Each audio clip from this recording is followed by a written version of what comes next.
నమస్కారం. మళ్ళీ ఆధునికులు అడిగిన ప్రశ్న, ఏవండీ రకరకాల యంత్రాలు అలవాటైపోయాయి. అలాంటి యంత్రాలు కొనుక్కోవాలంటే 2000 ఒక చోట, 1,00,000 ఒక చోట, ఇంకోటి ఒక చోట ఉన్నాయండి. మరి ఆ యంత్రాలకు అంత నిజమైన విలువ ఉంటుందా? ఆ యంత్రాలు ఇళ్ల బయట వేలాడదీయొచ్చా?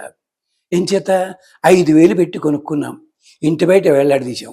ఎవడో పట్టుకుపోయి తన ఇంటికి పెట్టుకున్నాడు అనుకోండి, మన డబ్బులు వేస్టే కదా, వాడికి ఉపయోగిస్తుంది కదా. మరి ఈ యంత్రాలన్నది ఎందుకోసం వచ్చింది? ఏమిటి చెయ్యాలి అంటే, మళ్ళీ దీనికి కూడా మొదటగా అధర్వణ వేదం, దీనికి కారణము ఋగ్వేదం చెప్పింది.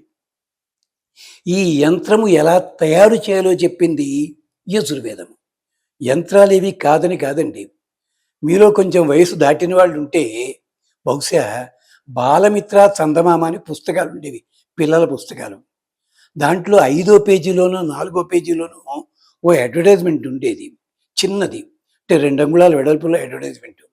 మీకు ఇంట్లో సమస్యలుంటే తాంత్రిక ఉంగరము యంత్రము మీకు పంపించబడును పూజలు చేసి, దానికి ఇది ఫలానా గుర్తు అని చెప్పి. అప్పట్లో ఎంత రేటు? అణా అనేవారు. అడ్రస్ ఏమిటి తెలుసా? గయా, యూపీ, గయా, అంతే. అదే పద్ధతి. ఆ రోజుని వేళాకోళం చేశారు. ఇవాళ వీధికో శాల్తీ తయారైపోయి, నీకో యంత్రం పట్టుకొస్తా కదా, నేను పూజ చేస్తాను, అవే యంత్రానికి ఏం ఖర్చు లేదు, 50,000 ఇలాగా. ఆఖరికి గుర్రపు డెక్క ఉంటుంది కదా, గుర్రపు నాడ వేళ్లాడిస్తే మంచిది, గుర్రపు నాడ యంత్రం ఇస్తా నీకు. నాయన, గుర్రపు నాడ మంచిదే, కానీ షాపుల్లో చేసేది కాదు అది. ఒక గుర్రబండికున్న గుర్రము సుమారు 500 మైళ్ళు పరిగెత్తిన తరువాత ఆ నాడా తీసేసి కొత్త నాడా వేస్తాడు వాడు. అలా తీసిన నాడ నీకు మంచిది. కానీ ఎక్కడ దొరుకుతాయి? ఇలాంటివేనండి. అంటే యంత్రాల గురించి ఒక రహస్యం చెప్పాలి మీకు. అవి తప్పనంటలేదు. కొన్ని యంత్రాలు గోడ లోపలే బిగించాలి, కొన్ని యంత్రాలు ఇంటి దగ్గర తవ్వి ఇంటి కింద తీయాలి, కొన్ని యంత్రాలు నీళ్లల్లోనే అట్టే పెట్టాలి. ఒక రాగి పాత్ర తీసుకుని నీళ్లుంచి దాని మీద అట్టే పెట్టాలి. కొన్ని యంత్రాలు నిరంతరము నవధాన్యాల మధ్య ఉంచాలి, 9 ధాన్యాలు పోసి దాని మధ్యలో వేయాల్సి ఉంటుంది. ఇలాంటి యంత్రాలు తయారు చేయాలంటే యంత్రం తయారు చేసే వ్యక్తి 40 రోజులు దీక్ష వహించాలి.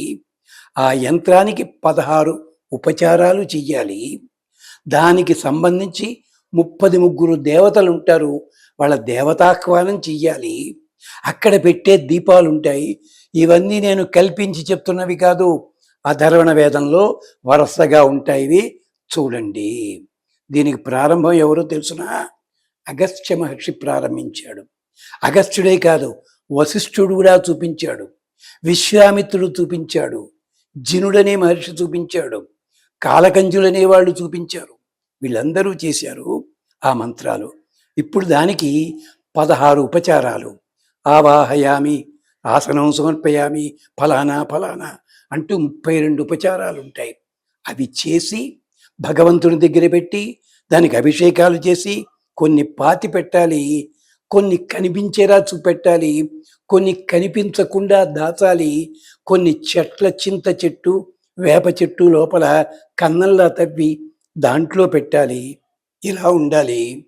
ఇలా ఉంటే ఆ యంత్రములన్నీ కూడా పని చేస్తాయి. ఉదాహరణకి మీరు రేడార్లని, కాలింగ్ బెల్లని ఇవి పనిచేయటం లేదా? మీరు వస్తే కాలింగ్ బెల్, కొన్ని కాలింగ్ బెల్స్ ఉంటాయి, కొత్తవాడు వచ్చేసరికి టింగ్ టింగ్ అని మోగుతుంది. ఇది నమ్ముతారా మీరు? యంత్రాల నంబరు ఉంటాయండి. ఇలాంటి యంత్రాలు కూడా ఉంటాయి, ఉన్నాయి. మొత్తం వేదంలో ఇలాంటి యంత్ర నిర్మాణము ఒక 500 పైన ఉన్నాయి. కానీ ఆ పేర్లు చెప్పి మోసం చేసేవాళ్ళు ఎక్కువైపోయిన కారణం చేత తెచ్చుకుంటున్నారు యంత్రాలు, పని కావటల్లా. ఇంకొక్కటి మీకు సూచించాలి. కుక్కట్పల్లి ప్రాంతంలో ఒక 30 ఏళ్ల కిందట పెద్ద ఇండస్ట్రియలిస్ట్ ఉండేవారు. ఉన్నట్టుండి ఆస్తి తగలడ చక్కాపోయింది. ఎందుకో తెలుసా? దేవుడి గదిలో పెట్టి పూజ చేయాల్సిన ఒక యంత్రము, ఆ యంత్రం పేరు నేను చెప్పటల్లా, చెప్తే మొత్తం ఆంధ్రప్రదేశ్ అంతా నా మీద పడుతుంది. ఆ యంత్రాన్ని బంగారంతో చేయించి మెళ్ళో వేసుకు తిరిగాడు పెద్ద మనిషి. కొన్ని యంత్రాలు మెళ్ళో ధరిస్తే టాయిలెట్కి వెళ్ళినప్పుడు అది తీసి పక్కన పెట్టాలి, దానికి శుభ్రత ఉండాలి. అలా చేస్తే ఏమైంది? ప్రమాదం జరిగింది. ఎప్పుడు దీనికి ఒక్కటే ఉదాహరణ తమాషా కథ చెప్తాను. సత్రాజిత్తు శమంతకమణి సంపాదించుకున్నాడు. ఏం జరిగిందండి? శమంతకమణి వల్ల అతని తమ్ముడు పోయాడు, శమంతకమణి వల్ల అతని ప్రాణం పోయింది, శమంతకమణి వల్ల కృష్ణుడు రోడ్డు మీదకి వచ్చాడు. ఏం ఉపయోగించిందండి? అదే మళ్ళీ ధర్మరాజు అక్షయ పాత్ర సంపాదించుకున్నాడు. రోడ్డు మీద పడ్డాడా? లేదు. 12 ఏళ్ళు భోజనం అనుభవించాడు.